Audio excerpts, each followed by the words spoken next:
कहने का ये मतलब है, सेक्शन 6 ये कहना चाह रहा है कि देखिए आईपीसी के अंदर जितने भी अपराध हैं और जितने भी पीनल प्रोविजंस हैं, ऑफेंस हैं, पीनल प्रोविजंस हैं, इलस्ट्रेशंस हैं, एक्सप्लेनेशंस हैं, मतलब जितनी भी डेफिनेशन दे रखी है किसी भी अपराध की, तो ये जो है सेक्शन 6 आपको साफ कह रहा है कि भैया जनरल एक्सेप्शन जो दे रखे हैं भाग 4 के अंदर, अध्याय 4 में, चैप्टर 4 के अंदर 76 से लेकर 106 तक, वह जनरल एक्सेप्शन हर एक डेफिनेशन ऑफ ऑफेंस, हर एक पीनल प्रोविज़न, हर एक इलस्ट्रेशन के साथ पढ़े जाएंगे। कहने का मतलब ये है कि आईपीसी की आप किताब देखते हैं, इसमें चोरी की परिभाषा, एक्सटॉर्शन की परिभाषा, मर्डर की परिभाषा, रेप की परिभाषा, डिफेमेशन की परिभाषा और विभिन्न अपराधों की परिभाषा दे रखी है। तो जितनी भी परिभाषाएं दे रखी हैं उन परिभाषाओं के अंदर उनका दंड और उसकी विषय वस्तु दी गई है कि जैसे चोरी के अंदर परिभाषा के अंदर, चोरी की परिभाषा के अंदर बताया गया है कि कोई व्यक्ति किसी मूवेबल प्रॉपर्टी को किसी की कंसेंट के बिना बेईमानीपूर्ण आशय से हटाता है तो वो चोरी कहलाती है। तो अब यहाँ चोरी कर ली उसने, चोरी की डेफिनेशन में कॉल करता है जो भी व्यक्ति किसी भी व्यक्ति के पोजीशन में पड़ी कोई भी मूवेबल प्रॉपर्टी को बिना उसे बताए उठा ले जाता है, इस आशय से उठा ले जाता है कि उस वस्तु से वो अपना फ़ायदा कर सके, तो उसने चोरी कर ली।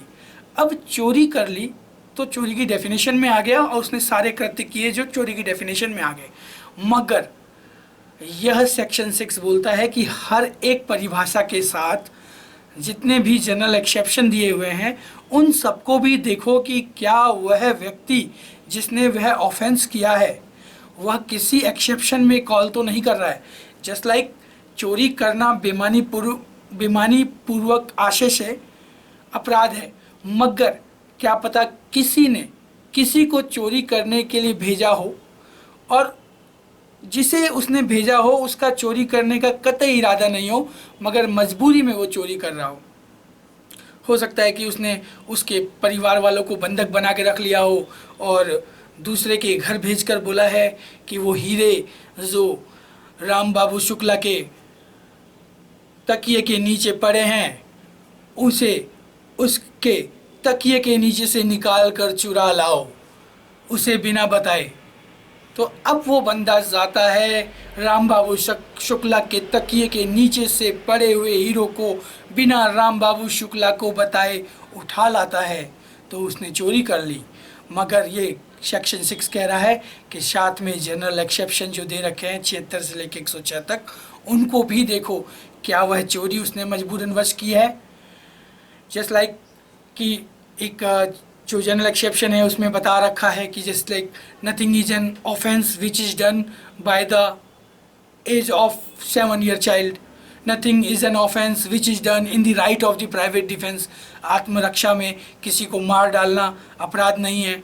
कोई डॉक्टर किसी व्यक्ति को बचाने के लिए उसका ऑपरेशन करता है और वो चाहता है, उसका इंटेंशन है कि उस आदमी की जान बचा ली जाए, मगर उस आदमी ने इतनी देरी कर दी है पहुंचने में या कुछ भी कारण हो, उसने पूरा प्रयास किया उसकी जान बचाने का मगर फिर भी वो नहीं बचा पाया, तो क्या उस डॉक्टर ने उसका मर्डर कर दिया? नहीं, उसे भी जनरल एक्सेप्शन में छूट मिली हुई है कि गुड फेथ में कोई भी काम करता है।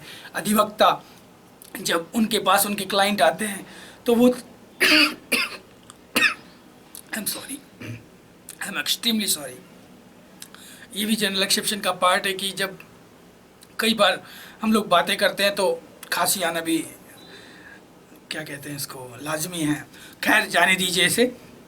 तो जैसे ही कोई भी डॉक्टर हुआ जो गुड फेथ में किसी का ऑपरेशन करता है, उसके बाद भी ऑपरेशन सक्सेस नहीं होता है तो उसमें डॉक्टर की कोई गलती नहीं है।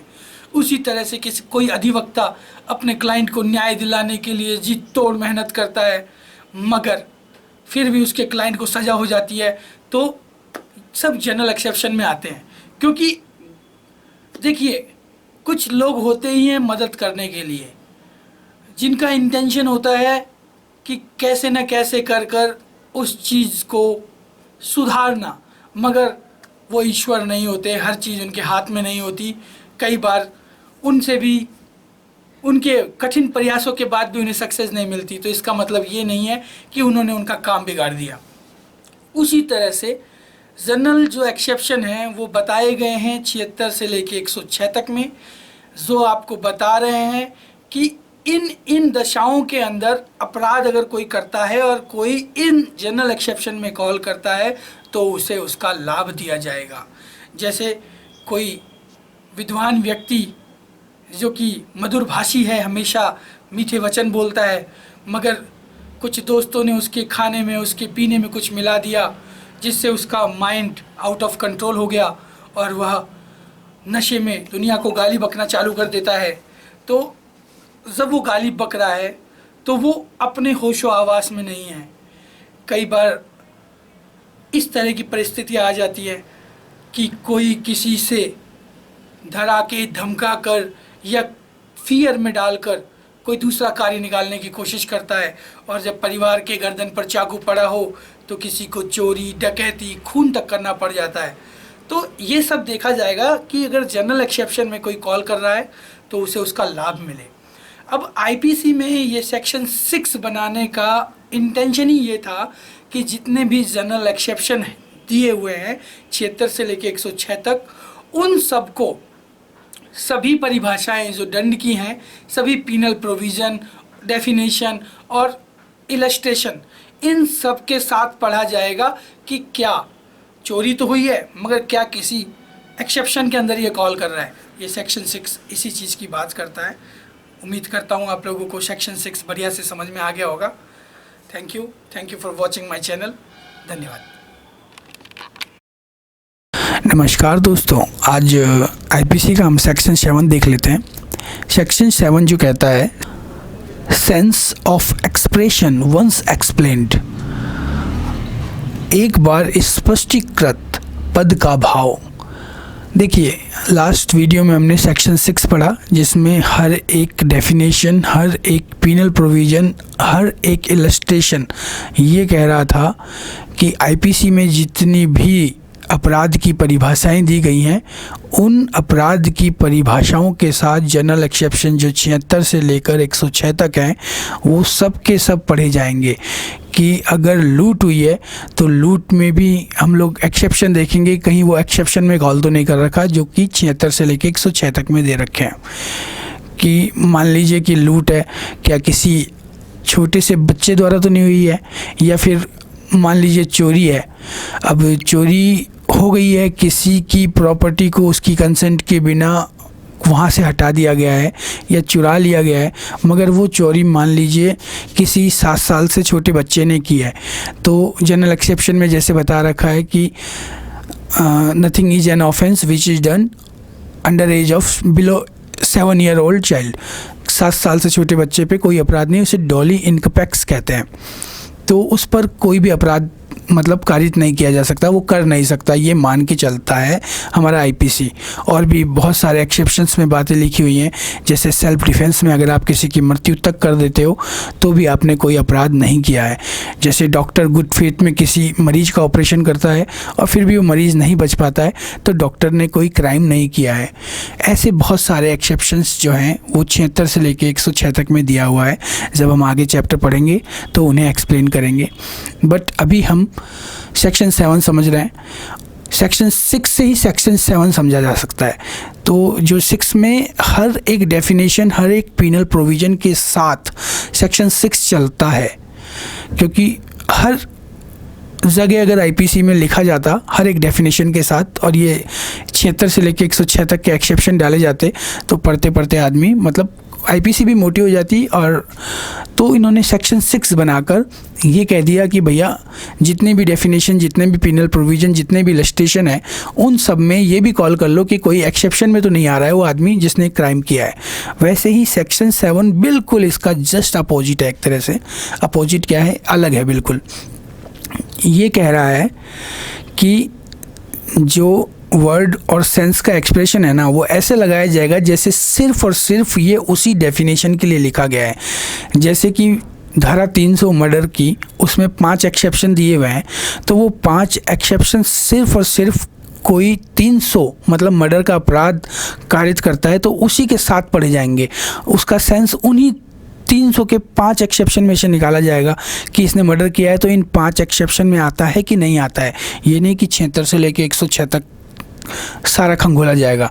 अब मर्डर किया है किसी युवक ने जो कि 18 साल से ऊपर है, अब मर्डर हो भी गया तो वहाँ पर देखा जाएगा कि मर्डर करने के लिए क्या उसने कोई ग्रेव एंड सडन प्रोवोकेशन मिला था उसे, या कुछ और कारण था जिसकी वजह से उसने मर्डर कर दिया, उसकी इंटेंशन नहीं थी मर्डर करने की। सिर्फ 300 के अपवाद जो 5 दे रखे हैं उनमें से पढ़ा जाएगा, या विभिन्न हर एक सेक्शन में जो उनका इलस्ट्रेशन और जो उनका अपवाद और जो उनका विषय वस्तु कह रही है सिर्फ उससे उस सेंस को लगाया जाएगा। हर चीज़ मतलब जनरल एक्सेप्शन को नहीं घुसाया जाएगा उसमें, मगर सेक्शन 6 की डेफिनेशन के अकॉर्डिंग हर एक अपराध के साथ सेक्शन 6 लगाया जाएगा।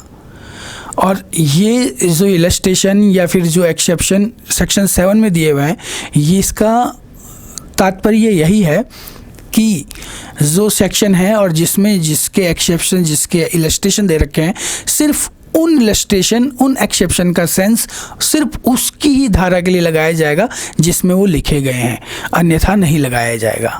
यही छोटा सा हमारा सेक्शन है, सेक्शन 7। सेक्शन 8 को भी आप चाहें तो कवर कर सकते हैं आज ही, मगर थोड़ा सा ये बड़ा है। सेक्शन 8 जो बात करता है वो है जेंडर की। जेंडर मतलब लिंग।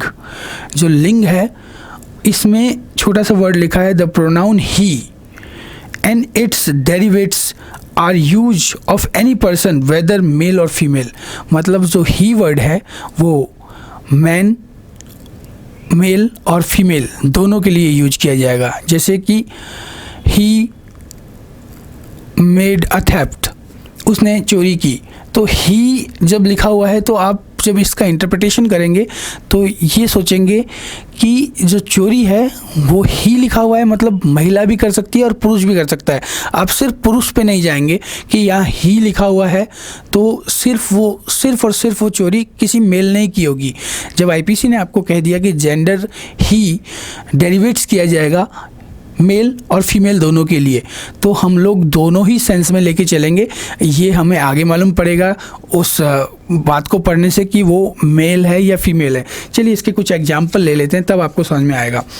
जैसे कि मान लीजिए थोड़ा सा अपन ग्रामर पढ़ लेते हैं, हालांकि मेरी ग्रामर इतनी स्ट्रांग नहीं है। मेल एक कॉमन नाउन है, ये पूरी मनुष्य जाति का संबोधक है, और वुमेन भी एक कॉमन नाउन हो गया, ये पूरी नारी जाति का संबोधक है। अब ये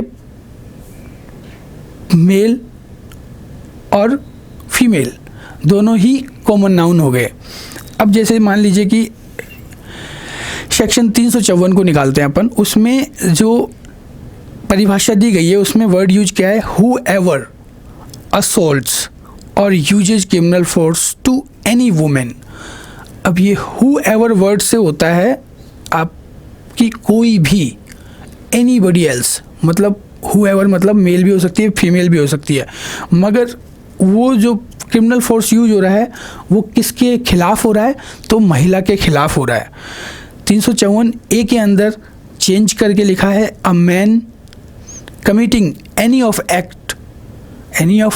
एक्ट, मतलब मैन द्वारा कमिट हो रहा है एनी ऑफ एक्ट, चाहे वो सेक्सुअल हरासमेंट हो, चाहे वो इंटेंट टू डिसरोब हो, एनी मैन के द्वारा हो रहा है। तो इन्होंने जो मैन लिख दिया तो ये पूरे मानव जाति मतलब मनुष्य जाति जो कि मेल है उनका सूचक है। अब 354B भी मैंने बता ही दिया ऐसे करते करते कि वो डिसरोब की बात करता है, असॉल्ट और क्रिमिनल फोर्स की बात करता है, वो भी वहाँ पे भी एनी मैन वर्ड यूज किया हुआ है। 354C में देखते हैं, जो पीछा करना है किसी का या घूरना है किसी को, सॉरी 354D है स्टॉकिंग, जो पीछा करना है किसी का, वहाँ पे भी एनी मैन कोई मानव जाति का होना चाहिए। चलिए 376 भी देख लेते हैं। 376 की भी जो डेफिनेशन की लैंग्वेज है वहाँ पे भी लिखा है a man is said committing rape if he, अब ये जो वर्ड अपन जेंडर में ही पढ़ रहे थे ये यहाँ इसने दे दिया। अब ये ही से अपन क्या लगाएं, इसने क्या कहा अपने को सेक्शन 8 के अंदर कि जेंडर जो है ही वो मेल और फीमेल दोनों के लिए यूज होता है, मगर रेप 375 में अगर आप पढ़ेंगे तो वहाँ पर लिखा है a man said to commit rape if he. अब ये ही आते ही यहाँ सेक्शन 8 लगाएं तो दोनों आने चाहिए, मगर इसने ऊपर ही अपनी इंटेंशन को क्लियर कर दिया कि जो बात की जा रही है वो मैन की जा रही है। A man is said to commit, मतलब कोई नर कर रहा है इन सब हरकतों को, ठीक है। अब इसमें सी में दे रखा है sexual harassment by a person in authority. अब अथॉरिटी किसकी अथॉरिटी, किसी महिला की भी अथॉरिटी हो सकती है, किसी पुरुष की भी हो सकती है, मगर अंदर जब डेफिनेशन पढ़ेंगे तो आपको पता पड़ जाएगा कि वो किसकी बात कर रहे हैं। एक 376D के अंदर भी देखेंगे आप तो वहाँ लिखा हुआ है women is raped by one और मोर पर्सन। अब पर्सन आगे अगर आप देखें इसमें 11 में सेक्शन 11 में पर्सन की डेफिनेशन दे रखी है, तो पर्सन के अंदर भी जो दे रखा है वहाँ लिखा है the word person includes any company, association, body of person whether incorporated or not। तो body of person मतलब जो पर्सन है उसमें भी मेल और फीमेल दोनों आ सकते हैं, मगर हमें इसीलिए एक जो वर्ड्स हैं डेफिनेशंस के अंदर उनका इंटरप्रिटेशन करना अत्यंत आवश्यक है अगर आपको बढ़िया से उस कॉन्सेप्ट को समझना है। तो मैं उम्मीद करता हूँ कि मैंने आज सेक्शन 7, 8 और एक 11 पर्सन जो लिखा है वो भी उसमें ले लिया। और जैसे कि मैन और वुमेन जो सेक्शन 10 में दे रखा है the word man denotes to male women only, और एनी ऑफ एज, चाहे वो मेल अगर लिखा हुआ है चाहे वो 1 घंटे पहले पैदा हुआ कोई लड़का हो या फिर 99 साल या उससे ज़्यादा उम्र का जिंदा कोई मानव हो, क्योंकि आजकल तो 116 साल तक लोग जी जाते हैं। तो मैं ऐसे नहीं कहूँगा कि 99 साल और 11 महीने 29 दिन का व्यक्ति है तो खैर जाने दीजिए। मतलब मेल चाहे वो जस्ट अभी पैदा हुआ है और उसके मृत्यु के समीप तक वो मानव ही कहलाएगा, और वुमेन का भी सेम है, चाहे वो अभी जस्ट पैदा हुई है एनी ऑफ एज। जब इसने ऐसा लिख दिया कि वो किसी भी एज की हो सकती है तो वो जस्ट पैदा होते ही वुमेन हो गई और उसके बाद से उसकी अंतिम सांस तक वो वुमेन ही कहलाएगी। तो यहाँ सेक्शन 10 भी कवर हो रहा था और 11 पर्सन जो पर्सन भी दे दिया था। ये हमारी जो बातें हैं इस वाले वीडियो लेक्चर में क्लियर हो गई।